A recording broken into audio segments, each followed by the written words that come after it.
calorie deficit is the most over-explained idea in nutrition and the least finished.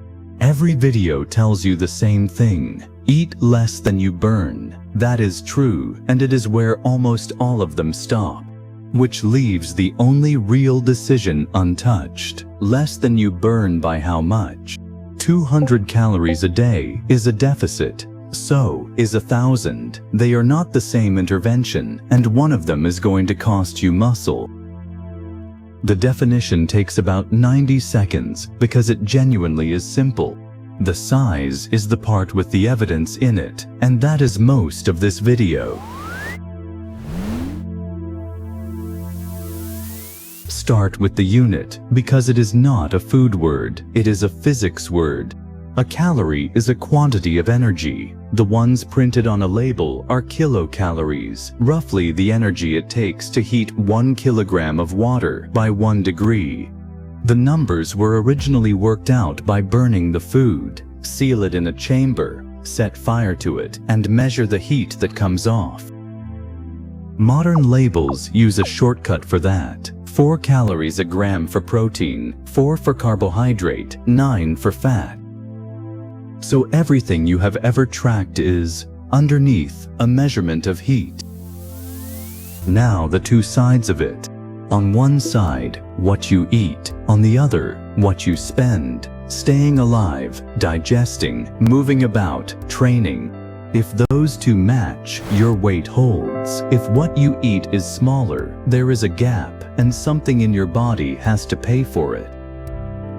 That gap is the deficit. It is not a diet, a plan, or a food list. It is a subtraction.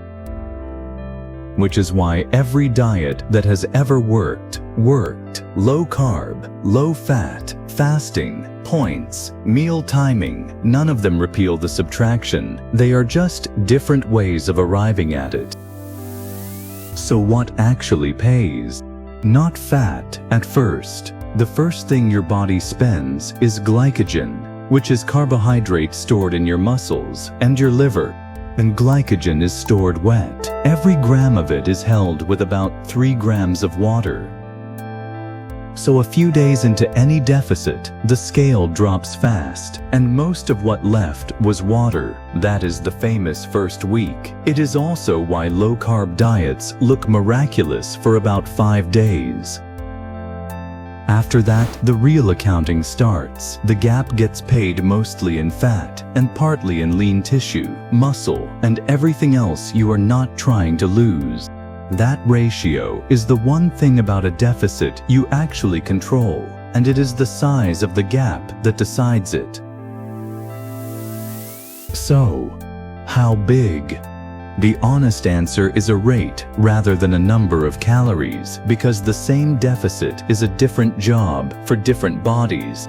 The figure that keeps turning up in the trials and in the position stands is 0.5% to 1% of your body weight a week. At 80 kilos, that is 400 to 800 grams a week. At 60 kilos, 300 to 600.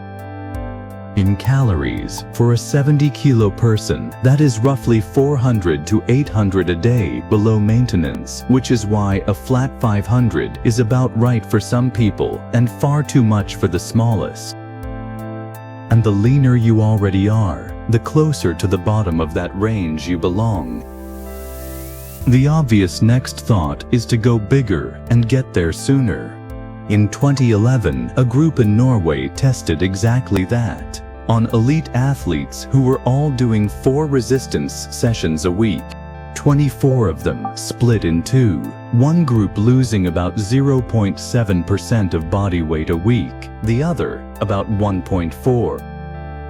Both groups finished having lost about the same weight and about the same fat. The difference was everything else. The slow group gained lean mass, a little over 2% of it. The fast group finished flat. Same fat gone.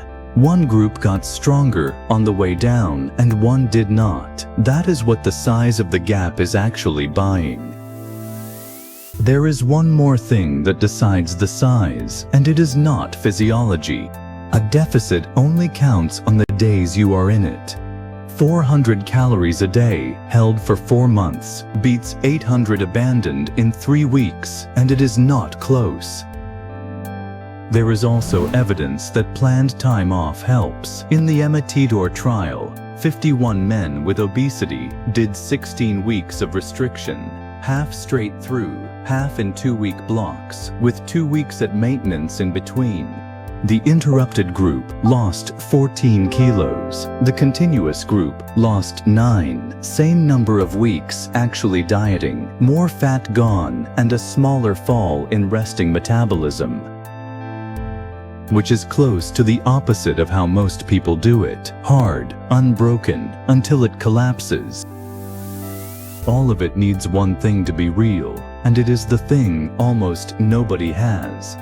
A number for what you actually ate, not an estimate. When people report their intake and are then measured against it, the gap runs to hundreds of calories a day, and it runs in one direction. So Nutrio photographs the meal instead. Calories on the screen, the day's total underneath, and a week you can look at to see whether the gap was ever really there.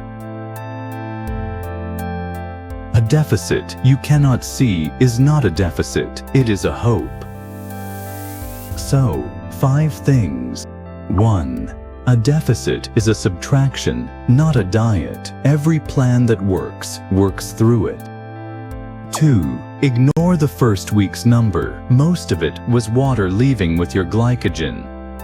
3. Size it as a rate, 0.5% to 1% of body weight a week.